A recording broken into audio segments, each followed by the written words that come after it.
देखिए, आजकल ना हिंदी भाषा को लेकर माहौल थोड़ा सा गर्म है। एक तरफ तो ये बात चल रही है कि हिंदी दूसरी भारतीय भाषाओं पर हावी हो रही है और दूसरी तरफ हिंदी को थोपने के खिलाफ भी आवाजें उठ रही हैं। पर इन सब के बीच एक और भाषा है और मजे की बात यह है कि उसे लेकर खुद हिंदी बोलने वालों का रवैया भी कुछ खास अच्छा नहीं है।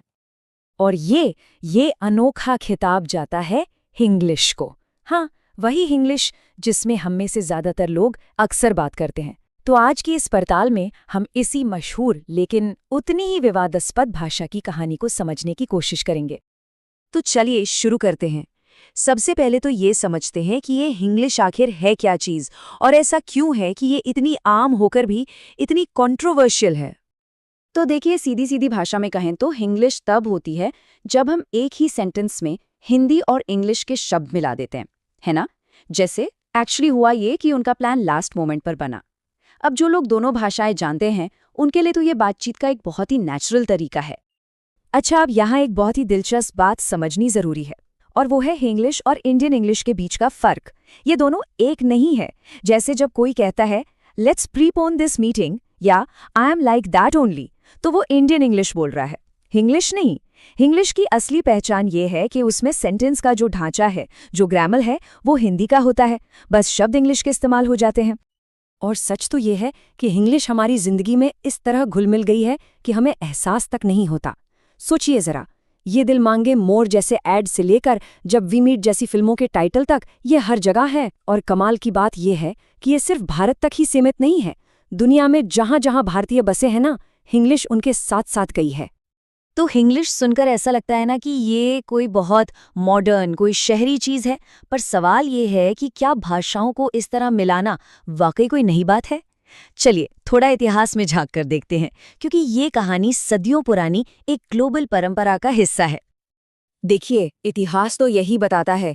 11वीं सदी में भारत में संस्कृत और तमिल को मिलाकर मणि प्रवालम में लिटरेचर लिखा गया।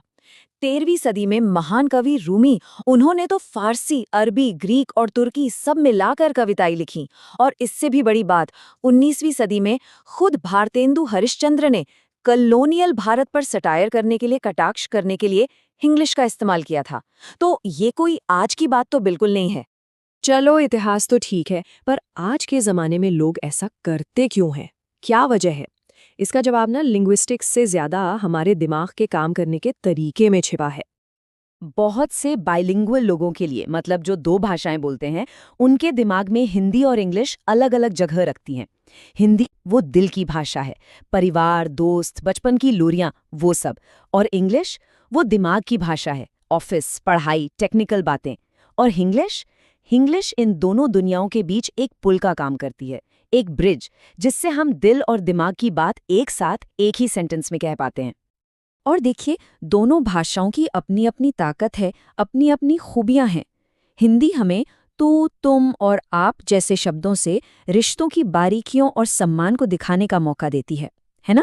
वहीं इंग्लिश हमें कॉन्डिसेंडिंग और पेट्रोनाइजिंग या फिर सैडनेस और डिप्रेशन जैसे मिलते जुलते लेकिन बहुत अलग कॉन्सेप्ट्स के लिए एकदम सटीक, प्रिसाइज शब्द देती है। और हिंग्लिश क्या करती है, वो हमें इन दोनों की ताकतों को एक ही वाक्य में इस्तेमाल करने की आज़ादी देती है। लेकिन एक सवाल उठता है, क्या हिंग्लिश का कोई नियम कानून है या ये बस एक खिचड़ी है? असल में इसका एक पैटर्न है। इसको ऐसे समझिए, हिंदी जो है वो सेंटेंस का कंकाल या ढांचा तैयार करती है। लिंग्विस्ट्स इसे मैट्रिक्स लैंग्वेज कहते हैं। और इंग्लिश के शब्द वो उस ढांचे में मास या कंटेंट की तरह फिट हो जाते हैं। इसे कहते हैं एम्बेडेड लैंग्वेज। जैसे इस सेंटेंस को देखिए, मुझे कल एयरपोर्ट पर ड्रॉप कर देना।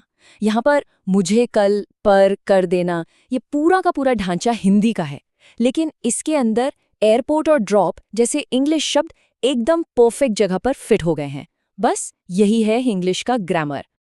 अब ठीक है, इंग्लिश में इतनी सहूलियत तो है, पर कहानी का दूसरा पहलू भी है। कुछ लोग इसे भाषा का अपमान भी मानते हैं। भाषा की प्योरिटी को लेकर भी एक बहुत मजबूत तर्क दिया जाता है। तो चलिए अब सिक्के के उस पहलू को भी एकदम निष्पक्ष होकर समझते हैं। लिंग्विस्टिक्स की दुनिया में इस अदला बदली को कोड स्विचिंग कहा जाता है। वैसे तो ये एक बहुत ही सामान्य प्रक्रिया है, लेकिन जो लोग भाषा की शुद्धता में यकीन रखते हैं उनके लिए ये मिलावट किसी पाप से कम नहीं है। तो जो भाषा के शुद्धतावादी हैं या प्यूरिस्ट्स हैं, उनका मानना है कि इस मिलावट से दोनों ही भाषाओं का नुकसान होता है। उनका डर ये है कि हमारी अपनी भाषाओं के कई खूबसूरत और गहरे मतलब वाले शब्द हमेशा के लिए खो जाएंगे। और बात सिर्फ शब्दों की नहीं है। जब शब्द मरते हैं तो उनके साथ साथ हमारी संस्कृति का भी एक हिस्सा मर जाता है। तो एक तरफ एक तर्क है, दूसरी तरफ दूसरा। इन सबके बीच सवाल ये उठता है कि हिंग्लिश का भविष्य क्या है? क्या ये बस एक ट्रेंड है जो वक्त के साथ खत्म हो जाएगा, या फिर ये हमारी भाषा के इवोल्यूशन का अगला कदम है? तो आंकड़े क्या कहते हैं? आंकड़े बताते हैं कि हिंग्लिश कहीं नहीं जा रही। IIT दिल्ली की एक स्टडी बताती है कि सोशल मीडिया पर इसका इस्तेमाल लगातार बढ़ रहा है। और सबसे दिलचस्प बात क्या है पता है? ये अब सिर्फ बड़े शहरों का खेल नहीं रह गया है। छोटे शहरों और गांवों में भी इसे एक मॉडर्न और एस्पिरेशनल भाषा के तौर पर अपनाया जा रहा है। और सच तो शायद यही है कि भाषा को शुद्ध रखने की कोशिश अक्सर उसके विकास को ही रोक देती है। कोई भी भाषा तब तक जिंदा रहती है जब तक वो बदलती है, नए शब्द अपनाती है और समय के साथ खुद को ढालती है। पिंजरे में बंद चीजें शुद्ध तो रह सकती हैं, पर जिंदा नहीं। और आखिर में सबसे जरूरी बात, इस दुनिया की कोई भी भाषा प्योर है ही नहीं। जिस हिंदी को हम आज जानते हैं, उसमें संस्कृत, प्राकृत, फारसी, अरबी, तुर्की के न जाने कितने शब्द हैं। और इंग्लिश, अरे वो तो खुद लैटिन, फ्रेंच और जर्मैनिक भाषाओं की खिचड़ी है। तो फिर असली सवाल ये उठता है कि ये शुद्धता का पैमाना, ये प्योरिटी का मीटर आखिर तय कौन करेगा? तो आखिर में हम इसी अहम सवाल पर आकर रुकते हैं। हिंग्लिश हमें अपनी बात ज्यादा लोगों तक ज्यादा असरदार तरीके से पहुंचाने में मदद तो करती है, पर क्या इस फायदे के लिए हम अपने मूल शब्दों को खोने की कीमत चुकाने के लिए तैयार हैं? ये एक ऐसा सवाल है जिसका जवाब हम सबको मिलकर खोजना होगा।